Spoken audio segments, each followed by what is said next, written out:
बिस्मिल्लाहिर्रहमानिर्रहीम सल्लल्लाहु तआला अलैहि व आलिहि वसल्लम। पाकिस्तानी नैयाद और स्कॉटलैंड का पहला मुसलमान वज़ीर आज़म जिसका नाम हमजा यूसुफ है।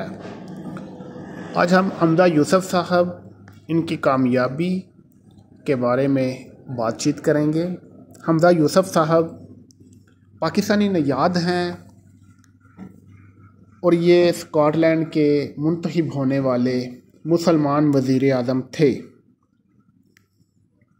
इन्होंने इस्लाम के लिए, उम्मत के दर्द के लिए, मुसलमानों की फलाह व बहबूद के लिए, उनके हकूक़ के लिए और ख़ुसूसी तौर पर फ़लस्तीन के टॉपिक पर बेपनाह कामयाबी भी हासिल की और फ़लस्तीन के टॉपिक को अपनी गवर्नमेंट की तरफ से बहुत ज़्यादा उजागर किया। इन्होंने अहले गज़ा की हमायत भरपूर अंदाज में की और खुल ढुल के की और हर जगह पर की और हर जगह पर फ़लस्तीन की हमायत की आवाज़ बुलंद भी की। आपको मैं ये बताना चाहता हूँ कि जब ये मिनिस्टर मुंतखब हुए तो इन्होंने उनका जो स्कॉटलैंड का फर्स्ट मिनिस्टर हाउस था उधर जो तस्वीर लगाई थी वो अपने ख़ानदान के साथ नमाज अदा करने की तस्वीर लगाई थी। तो इस बात से भी अंदाज़ा होता है कि इनका इस्लाम के साथ कितना मजबूत ताल्लुक़ है और ये इस्लाम के साथ कितने ज़्यादा जुड़े हुए हैं। हमजा यूसुफ साहब ने बेपनाह कारनामे सर अंजाम दिए होंगे, लेकिन जिस कारनामे पर मैं रोशनी डालूँगा वो अहले गज़ा की हमायत, उनकी सपोर्ट और उनके हक़ में जो इन्होंने जितने भी कारनामे अंजाम दिए उसके बारे में आपको बताऊँगा। हमजा यूसुफ साहब ने मुंतखब होने के बाद जब ये फ़लस्तीन का मामला चल रहा है, इसके ऊपर बातचीत करनी शुरू कर दी। मतलब जब इसराइल वालों ने मुसलमानों पर बेइंतहा मज़ालम डालने शुरू किए हुए हैं तो हमजा यूसुफ साहब ने इस आवाज़ को बुलंद किया। फ्री पैलेस्टाइन, फ्री फ़लस्तीन, इस आवाज़ को उन्होंने बुलंद किया और इस बात को लोगों को बावर कराया। अपर लेवल पर जो ऊपर वाले लोग हैं, जो गवर्नमेंट्स के लोग हैं, उनको ये बात बताना चाहिए कि इसराइल वाले, अमेरिका वाले और बरतानिया भी और इनके जितने भी हवारी हैं ये सारे मिलजुल कर फ़लस्तीन के मज़लूम लोगों पर तशद्दुद कर रहे हैं, उनके ऊपर मज़ालम कर रहे हैं, उनको शहीद कर रहे हैं। ये बच्चों के हकूक़ भी पामाल कर रहे हैं, ये औरतों के हकूक़ भी पामाल कर रहे हैं, ये बूढ़ों के हकूक़ भी पामाल कर रहे हैं। और ये नहीं देख रहे कि कौन सी औरत हामला है, ये नहीं देख रहे कि कौन सी माँ बहन, इसके रिश्ते ये सारे के सारे ये ख़त्म कर रहे हैं, ये सारे रिश्ते ख़त्म कर रहे हैं और ये मज़ालम करते जा रहे हैं। ये नहीं देखते कि घर तबाह हो रहा है, ये नहीं देखते स्कूल तबाह हो रहा है, ये नहीं देखते कि हस्पताल तबाह हो रहा है। ये सारे काम इसराइल वाले कर रहे हैं। और ये एक वाज़िया तौर पर मैं आपको बताना चाहता हूँ कि ये जितने भी मगरब वाले हैं, ये जो डंडोरा पीटते हैं कि इंसानों के हकूक़, जानवरों के हकूक़, फ़लाँ डे, उस्तादों के हकूक़, मर्दों के हकूक़, औरतों के हकूक़, ये सारी ये जो बातें करते हैं ये सारी की सारी सिर्फ़ कहानियाँ ही हैं। इनके बारे में आप ये कह सकते हैं कि ये सारी की सारी झूठ पर मबनी है, क्योंकि आप देखें ना कि रोज़ाना फ़लस्तीन में कितने बच्चे शहीद हो रहे हैं, रोज़ाना फ़लस्तीन में कितनी माएँ जो हैं वो अपने बच्चों को खो रही हैं, रोज़ाना फ़लस्तीन में कितनी माएँ बहनें शहीद हो रही हैं, रोज़ाना फ़लस्तीन में कितने बूढ़े अल्लाह ताला को प्यारे हो रहे हैं, शहीद हो रहे हैं। तो ये क्या इनको अभी हकूक़ नज़र नहीं आ रहे? बल्कि ये सारे के सारे इस बात पे लगे हुए हैं कि इन हकूक़ को दबाया जाए, इन लोगों की आवाज़ को दबाया जाए।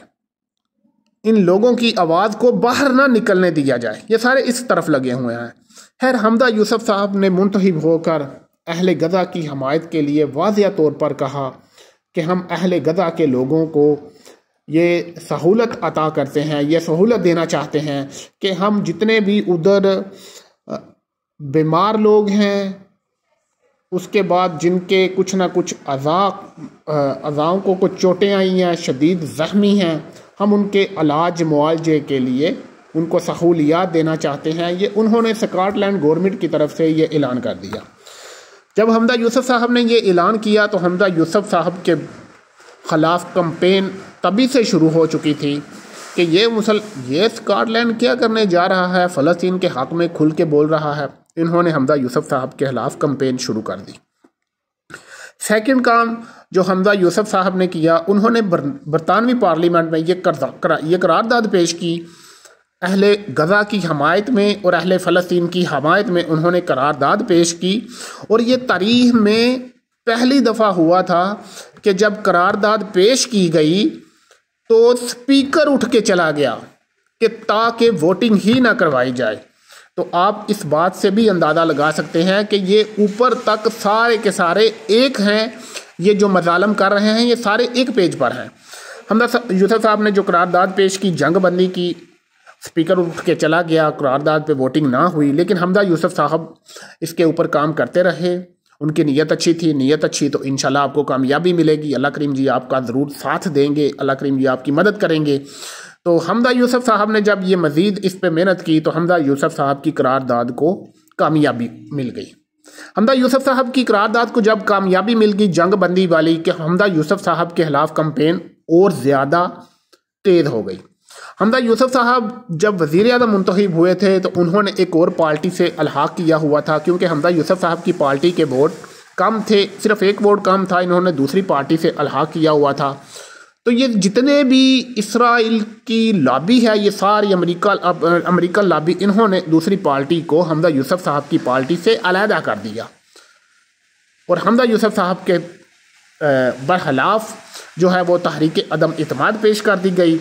और हमदा यूसुफ साहब के ख़िलाफ़ जब ये तहरीक अदम इत्माद पेश की गई तो हमदा यूसुफ साहब ने इस्तीफ़ा दे दिया।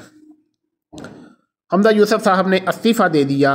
तो ये सारे के सारे मामले के पीछे जो आपको एक चीज़ नज़र आएगी वो सिर्फ़ और सिर्फ अमेरिका, इसराइल, बरतानिया और इस तरह के जितने भी और ममालिक हैं जो इनके हवारी हैं, जो इनके साथी हैं, ये सारे के सारे इस बात में लगे हुए हैं कि जो भी बंदा फ़लस्तीन का मामला उठाएगा हम उसके बरखिलाफ़ जाएंगे। ये बात वाज़िया हो गई। इसके बाद हमदा यूसुफ ने इस्तीफ़ा दे दिया तहरीक अदम इत्माद पेश होने के बाद। तो एक बात तो वाज़िया है कि इंशाल्लाह फ़लस्तीन ज़रूर आज़ाद होगा, और चाहे ये जितनी मर्ज़ी तदबीरें इनके ऊपर अमल पैरा हो जाएं, लेकिन जो अल्लाह करीम जी की तदबीर है वो सबसे बेहतर है। बेशक अल्लाह करीम जी इंशाल्लाह फ़लस्तीन के मुसलमानों की गैबी मदद फरमाएंगे इंशाल्लाह, और फ़लस्तीन के मुसलमान इंशाल्लाह आज़ादी हासिल करेंगे और अपना वतन दोबारा उसी तरह इंशाल्लाह शादो आबाद होता देखेंगे इंशाल्लाह। इस तरह के हीरे कभी हमदा यूसुफ की शक्ल में और कभी किसी और की शक्ल में आते रहेंगे, और हम सब अपने फ़लस्तीन के मुसलमानों की मदद अपनी इस्तिताअत से बढ़ के करते रहेंगे। मैं आपको एक और जो बात बताना चाहता हूँ जो आपको बड़ी अच्छी लगेगी, कि जब हमदा यूसुफ साहब ने इस्तीफ़ा दिया तो उन्होंने जो अपनी पहली तस्वीर अपने अकाउंट पर अपलोड की, उसमें उन्होंने वाज़िया तौर पर लिखा हुआ था अल्हम्दुलिल्लाह। तो ये बात से भी बड़ा अच्छा तासुर जाता है कि वो इस हाल में भी अल्लाह करीम जी का शुक्र अदा कर रहे हैं। तो इस बात से भी आपको एक और जो अच्छा अमल आपको देखने को सीखने को मिलता है वो ये है कि आप हर हाल में अल्लाह करीम जी का शुक्र अदा करते रहें। शुक्र अल्हम्दुलिल्लाह रब्बिल आलमीन, क्योंकि अल्लाह करीम जी जो चाहते हैं वो आप लोग कभी भी नहीं चाह सकते। बेशक अल्लाह करीम जी हमदा यूसुफ साहब उनकी फ़ैमिली को इसका अजर अता करें, और इस तरह के जितने भी हीरो हैं फ़लस्तीन के हक़ में अल्लाह करीम जी उनकी गैबी मदद फरमाएं, उनको कामयाबी कामरानी अता फरमाएं। अल्लाह करीम जी उनके लिए खैर फरमाएं और अल्लाह करीम जी फ़लस्तीन व कश्मीर के मुसलमानों को आज़ादी अता फरमाएं।